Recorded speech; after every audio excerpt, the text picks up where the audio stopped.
In this video, we're going to have a look at balancing some of the more complicated redox half equations, where to put the electrons, what to do when there are things other than electrons to balance, and also looking at how we combine half equations to make ionic equations. So, balancing half equations. First of all, we're just going to look at some more straightforward ones. And one thing that's really important to note is that we need to balance the atoms first before we balance any electrons. So we can't always assume that the atoms are the same on each side. Looking at the first one, the atoms are the same, so there's one tin each side, there's no numbers in front. And looking at the charges, that's how I decide where to put the electrons. So we have tin with a 2+ charge on the left hand side and with a 4+ charge on the right. So to go from 2+ to 4+, I needed to lose 2 electrons. If I'm losing them, they're going on the product side. Other way to look at it is that if I add up 4+ and 2-, I will get 2+, which is the same as the total charge on the left. So I can use total charge for something simple like this, just to work it out. The charge doesn't have to be neutral on each side, it just needs to be the same on the left as it is on the right. In terms of the process that's happening here, this is oxidation. So I know it's oxidation because tin is losing electrons, because the oxidation number increases, so we go from 2+ to 4+, and the other way is simply just that the electrons are on the right hand side. So we can actually just use that as a shortcut to know that it's an oxidation reaction. Have a look at the next one, and the atoms are not balanced. So the first thing I needed to do was put a 2 in front of the Cl- so that it balanced out with the Cl2 on the left. So this is going to happen with all of these next ones because non-metals tend to be diatomic, which means that when they go from elements to ions or ions back to elements, we need to take that into account in our balancing. So chlorine has an oxidation number of 0 and chloride ion has an oxidation of -1, but there are 2 of them. So I'm going to need to add 2 electrons, 1 for each chlorine atom that is being reduced to -1. And it is reduction because we're going from 0 to -1. So probably the best way to learn whether something is oxidation or reduction is to use the change in oxidation number. Oxygen, 2 in front because it's making O2. This means I've got a total overall charge on the left hand side of 2 lots of -2. And I have no charge on the right hand side. So I'm going to add 4 electrons to balance that equation. Again, it's oxidation. We're going from -2 to 0 in oxygen, the element, so that is an increase in oxidation number. Again, we need to balance the atoms for hydrogen, so we have 2 lots of hydrogen ions, both with a +1 charge, going to 0 on the right.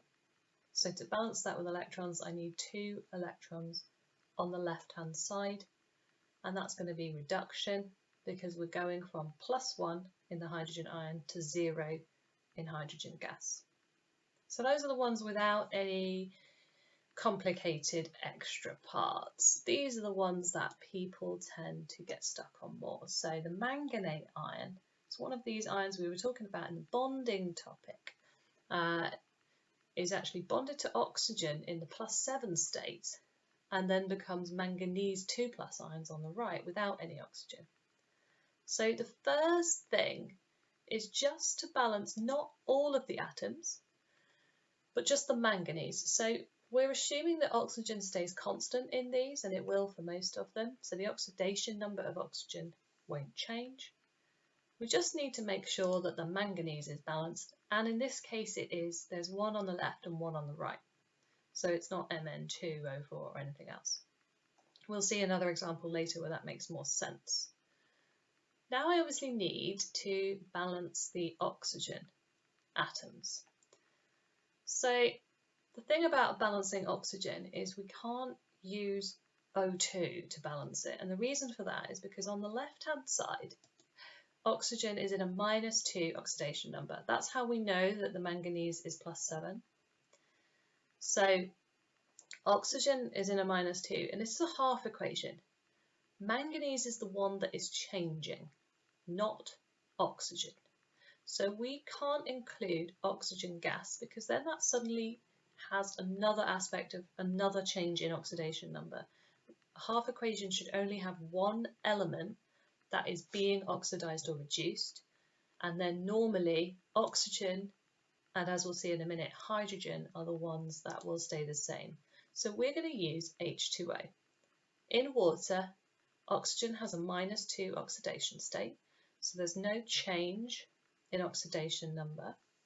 And this is all happening in aqueous solution, so there's plenty of water around. And we can therefore use water on either side. Problem with this is we of course now generated some hydrogen on the right, which is not on the left. For the same reason, we need hydrogen in a +1 oxidation state because that's what it's in water. So we're going to use hydrogen ions. There is usually a clue in the question that these sorts of reactions are done in aqueous acidic solutions. So there is water present and there are hydrogen ions present. And in fact, that is why we have hydrogen ions present. So if you've done a titration with manganate, it's the purple chemical that turns very, very pale pink at the end of the reaction. It will be acidified manganate. If we use manganate as an oxidizing agent, it will have to be acidified for it to work. So I have now balanced almost everything, but of course it's a half equation, so the last thing I haven't balanced is the electrons. Now there are two ways of doing this. We're going to do it one way and then we're going to check it the other way. That's the beauty of there being two ways. The best way is to use oxidation numbers. So we can work out what the manganese is at the start, what it is on the right, and then look at the change in oxidation number that it undergoes in the reaction. Then we know how many electrons we should be adding and where. So if we add up my oxygens, oxygen has an oxidation number of -2. It's not in a particularly weird compound here. So 4 lots of -2 gives me -8. It's a bit hard to see, I've realised, but that is a -1 charge on the MnO4 ion. So we've got -8 from the oxygen. The whole thing adds up to -1. So the manganese must be +7, which is its maximum oxidation number because it's got 7 electrons in its 4s and 3d orbitals combined. On the right, much easier, it's just an ion, so its oxidation number is +2. So to go from +7 to +2, you have to -5. Each electron corresponds to -1, so I need to add 5 electrons on the left-hand side. So I've used oxidation numbers to work that out. Now what we're going to do is we're going to check the number of electrons is correct by adding up the total amount of charge on the left and the right, which is what we were doing for the more straightforward half equations. So looking on the left, I've got 5 minuses for my electrons, a 1 minus from the ions, that's 6 minus, plus 8 H pluses, which is +2. On the right, I've also got +2, so my charge is balanced. Another example, so we've got V2O5 on the left, V2 plus on the right. First thing I'm doing is I'm balancing the atoms. So because it's 2 lots of vanadium on the left, I'm going to need 2 lots of individual vanadium ions on the right hand side. So it's vanadium, the thing that is changing. The next thing I'm going to do is balance the oxygens using water, and there are 5 oxygens, so I'm going to need 5 waters on the right hand side. So my oxygen is now balanced. I've now generated some hydrogen on the right, which I need to balance with hydrogen ions. I need 10 hydrogen ions because I've got 5 lots of H2O. Last thing we do is check the electrons, and we're going to use oxidation numbers again. So oxygen is -2, there are 5 of them, so that's -10. This is not an ion, this is a neutral compound, so the 2 vanadiums each add up to +10, and I can leave it like that. If a question was asking me for the oxidation number of an individual vanadium atom, I would say it was +5. Or if a question simply said, what's the oxidation number of vanadium in the compound? Because there's 2 on the left and 2 on the right, I'm just going to leave it as +10 for now. So +10 on the left, there are 2 lots of +2 ions on the right hand side, so I do have to take that into account because I haven't divided my left by 2. So the overall change from a total of +10 to a total of +4 is -6, so I have to add 6 electrons. Let's now check the charge adds up. So on the left hand side, I've got 6 electrons, 6 minuses, and then I've got 10 pluses, and the V2O5 has nothing, so I've got a total of +4, and on the right I've got 2 lots of +2 ions, also a total of +4. So it all balances out fine, and we can check. Another thing to notice about these sorts of reactions is that the hydrogen ions and the electrons always end up on the same side of the equation, and the water ends up on the opposite side. So in fact, when we talk about adding hydrogen as an example of reduction, this is really what we mean. You usually add hydrogen and you add electrons at the same time. So we've got a gain of electrons here. The vanadium is being reduced. The other way that I know that this is reduction is because we're going +10 to +4 or +5 to +2. Halides and halates. Okay, so halides and halates, what we mean is negative ions of halogens and negative ions of halogens containing oxygen. So imagine we had this question that says a balanced equation for reaction of iodate 5 ions and iodide ions to form iodine, and it says presence of sulfuric acid. So the first thing I need to work out is what is the formula of an iodate 5? You may be given it, but you could have to work it out. How would you do that? Well, I know it contains iodine and oxygen because we'll have the word iodate. I also know that 8 means a negative ion and that oxygen has a -2 oxidation number. So basically, if iodine has a +5 state, which is what's told in iodate 5, it's a case of how many oxygens do I need to add to my +5 until I get a negative charge. So if I just added 1 oxygen to a +5 iodine, that wouldn't work. That would give me a positive ion. So iodates are generally, and halate ions are negative. So it's really just how many oxygens I need to add, and I need to add 3 because 3 lots of -2 is -6. If I add that to my +5, I get a -1 charge. So the formula is IO3-. And there are lots of trends in this. Iodate 7 would be IO4-. You're just adding an oxygen and making it more positive by 2 each time. Iodide just means I-. Simple. That's what the "ide" means at the end. It means the negative ion of that atom. And then iodine means I2. That's what we always mean in chemistry when we talk about halogens on their own.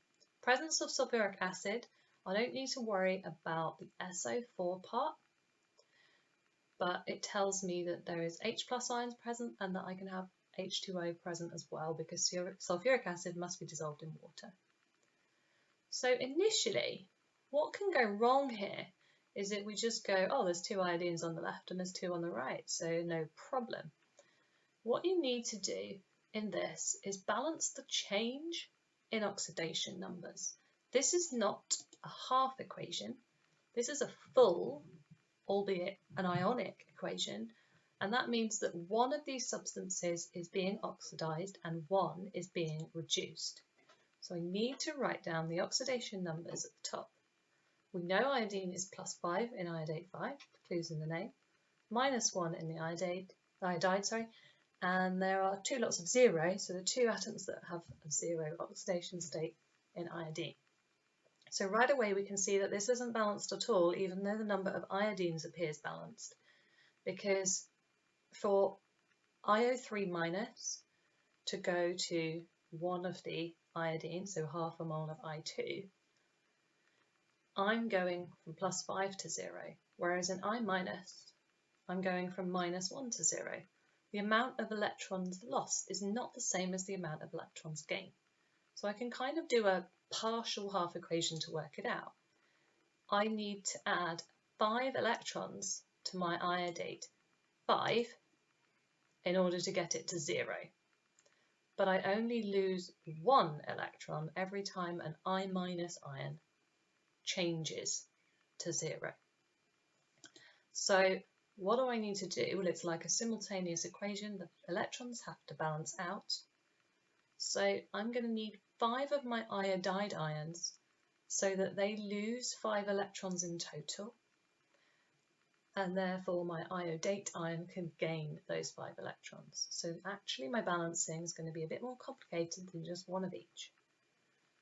Now that I've balanced the oxidation numbers, everything else can be done the normal way. So balancing the atoms, I've now got more iodine atoms to add on. And then we go for balancing the oxygens using water. So I'm going to need 3 moles of water on the right. And then I'm going to need to add hydrogen ions because I've generated some hydrogen ions on the right. So I'm going to need 6 hydrogen ions. Don't forget, this is now a balanced equation. So this is a full equation showing redox and not half equation. So there don't need to be any electrons, but I can still check the charges balance because that still needs to be true of any equation. So on the left-hand side, I've got -1 from my IO3 minus. Don't get confused about the oxidation number of the iodine, which is +5, and the overall charge on the ion, which is -1. So -1 minus 5 is -6, +6. Add all of that up. There's 0 overall charge on the left, and there are 2 neutral molecules on the right, so there's 0 overall charge on the right, and I checked that it balances. That would never happen if I had not taken into account the oxidation numbers. I would never have been able to balance the charges.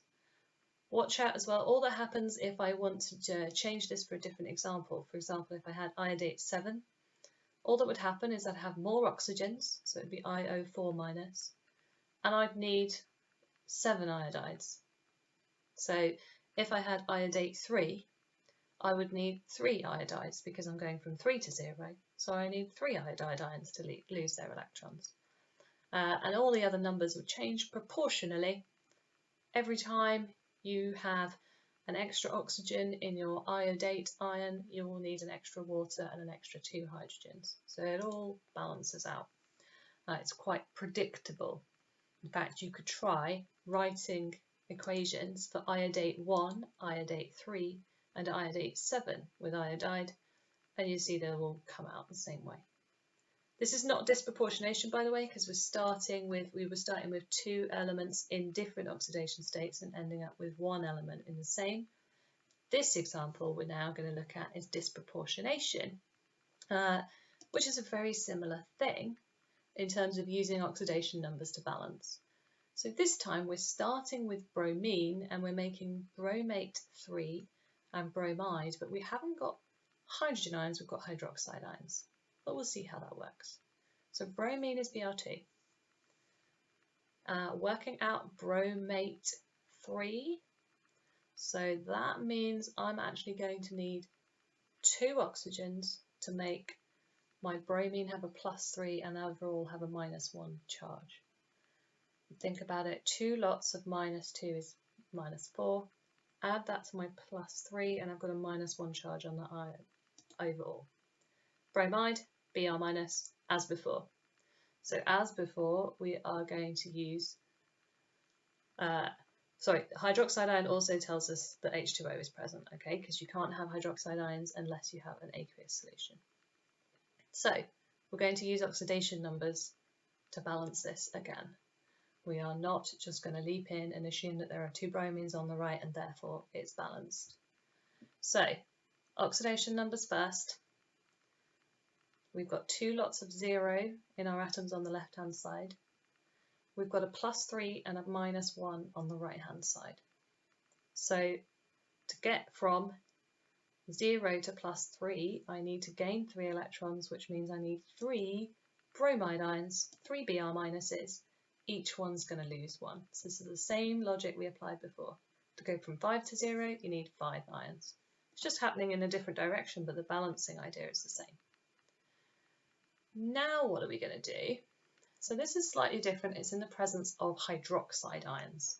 So I'm actually not going to add water yet, and that's because hydroxide ions contain oxygen, and if I start adding water, I'm going to add more oxygen without knowing how many oxide ions. So the way of doing it with hydroxide ions is slightly different. So I've got negative charges on the right hand side and no negative charges on the left. In total, I've got a -1 from the bromate, and I've got 3 lots of -1 from my 3 bromides. So I've got 4 negative charges on the right. So I'm going to need 4 hydroxide ions on the left. Now what I do, so I'm not using H+ at any point because this is in the presence of an alkali, so there won't be H+ ions around. This is an alkali solution. Now I need to add it up. Well, I have 2 O's on the right and no H's, and on the left I've got 4 O's and 4 H's. So if I take away the 2 O's I've already got, that leaves me very conveniently with 4 hydrogens and 2 oxygens, which means I can balance the rest of it with H2O. So we use H2O last when we're doing an equation of disproportionation in halogens. So the order is different to other ones. My oxygen is balanced out. Again, if I needed more oxygens, so if it's bromate 5, I just have more Br minuses and I'd have more hydroxides and more waters. It goes up by the same amount each time.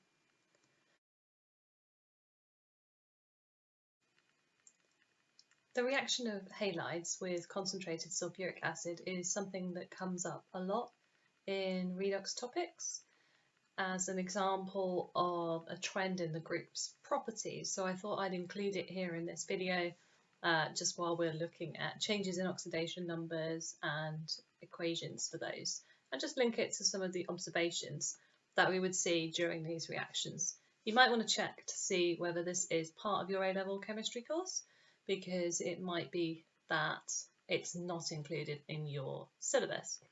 So halogen containing products, if you are adding concentrated sulfuric acid to the solid sodium halides, for example sodium fluoride and sodium chloride, then you will get hydrogen fluoride and hydrogen chloride respectively, and then the sulfur containing product will be HSO4 minus ion, so the hydrogen sulfate ion.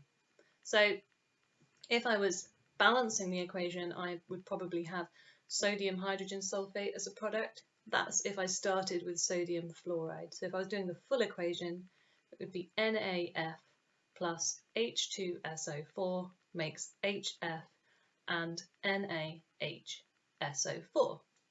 So what would I see during that reaction?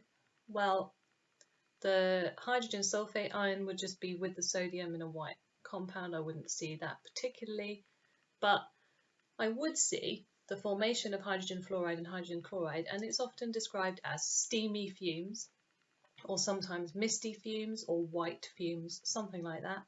Try to avoid calling it smoke. Smoke is something very specific to incomplete combustion. And the reason I'd see those is, like, normally they're dissolved in water, but we're using concentrated, very concentrated sulfuric acid, so there's not much water there for those to dissolve in. And the important thing to note here in terms of redox is this is not a redox reaction. It is just an example of an acid-base reaction. It's a hydrogen ion being transferred from H2SO4 to the fluoride ion or the chloride ion. So it's simply a formation of a covalent bond between fluorine and chlorine and the hydrogen. So it's just transfer of H+, and it's not transferring both the hydrogen ions, because if you think about it, sodium fluoride and sodium chloride are not bases, they're just salts. So the only reason this hydrogen ion is transferred at all is because it's really concentrated sulfuric acid. So it's extreme conditions. And then we look at what would happen if I were to do the same with something like solid sodium bromide. So you're still going to make hydrogen bromide, so you're still going to see the steamy fumes. But you're also going to make bromine. So bromine is not a product of transferring a hydrogen. We've now got a change in oxidation number. So in hydrogen bromide, the bromine is still -1, as it was in sodium bromide, potassium bromide, whatever solid halide we started with. But with bromine, it's now in oxidation state 0. So that means something else must have happened to the sulfur. So I have made the hydrogen sulfate ion, but in this case, you would also make sulfur dioxide. In terms of what you would still see the steamy fumes for HBr. Bromine is obviously an extremely visible product, so all the halogens are coloured. You would get an orange or a reddy brown liquid, which could turn to vapour because it would be hot.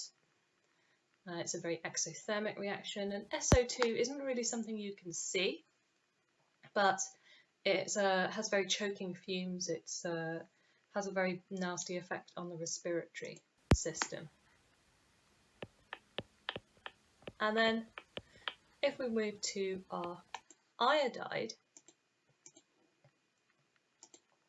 then again, you're going to make hydrogen iodide. You're still going to see steamy fumes. You're going to make iodine. So there is still a redox change, and you're still likely to make SO2. So how is it different to bromide?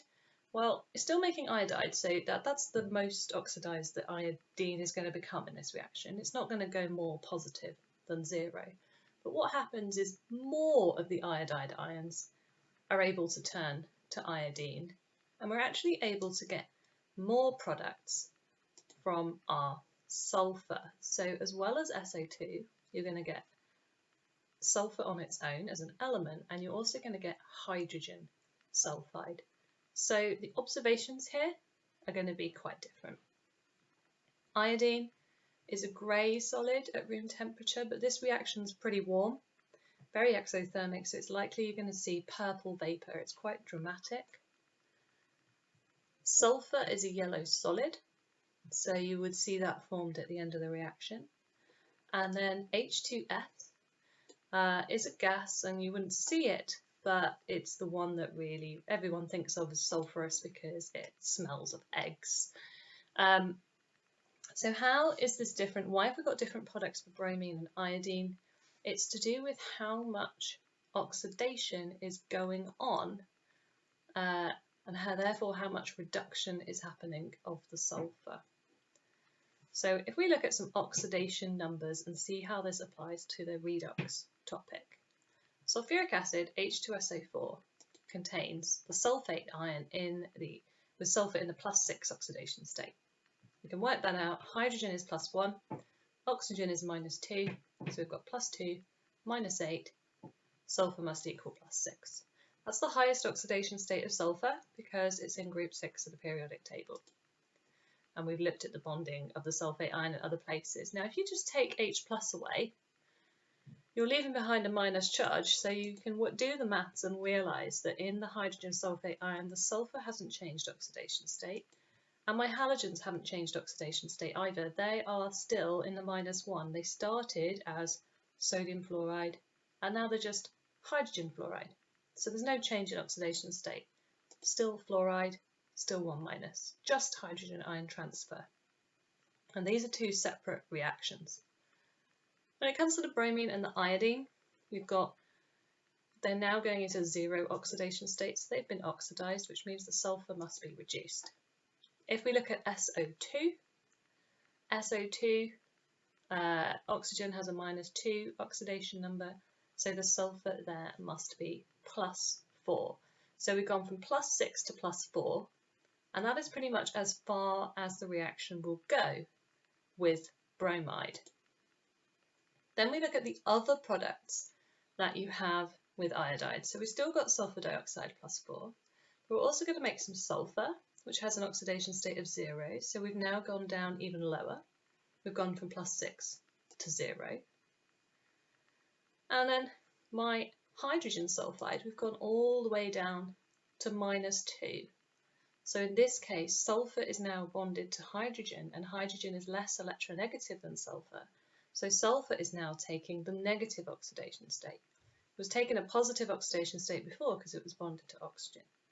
So we've actually seen the full range of sulfur's oxidation numbers in this reaction, from +6, which is the maximum it can be because of the group that it's in, to -2, which is the minimum it can be because 2 electrons is the most that it can gain, with 6 in the outer shell.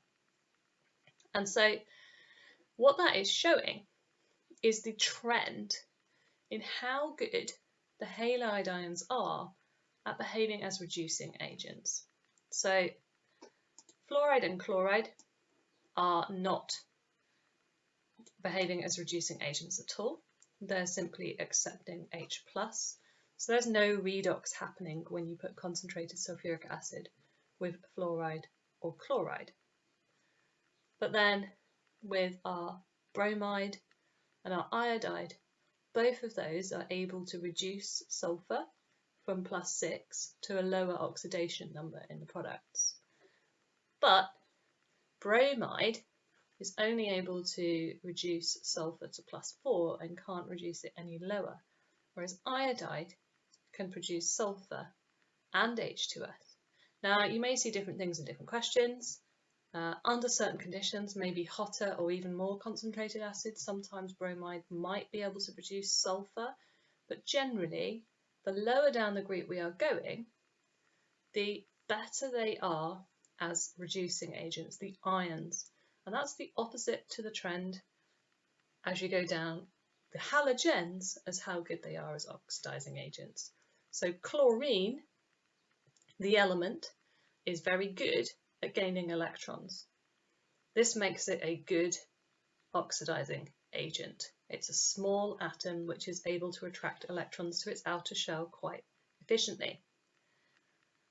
That means that chloride is a poor reducing agent because it's not able to give its electrons back up as easily once it becomes a negative ion. Conversely, if we go to the bottom of the group, iodine is a very poor oxidizing agent because it's a very large atom with lots of shells, lots of shielding, so its ability to attract electrons towards it and take electrons away from another element is quite poor. But iodide, when it is in the form of a negative ion, is obviously therefore quite good at losing its electrons and being a reducing agent. So at the bottom of the group, you have stronger reducing agents as the halides. At the top of the group, you have stronger oxidizing agents as the halogens. If I was going to try and write any balanced equations for this, I would hope that I'd be given very clear ideas about what products I was going to make. So you wouldn't be guessing with bromide or iodide. You'd be told, given lots of clues as to what you'd make. If I was trying to balance it, I would write an equation for the hydrogen transfer separately to the equation for the redox. And then if I needed to, I would put those two equations together, but that would be pretty challenging and unlikely to come up very often.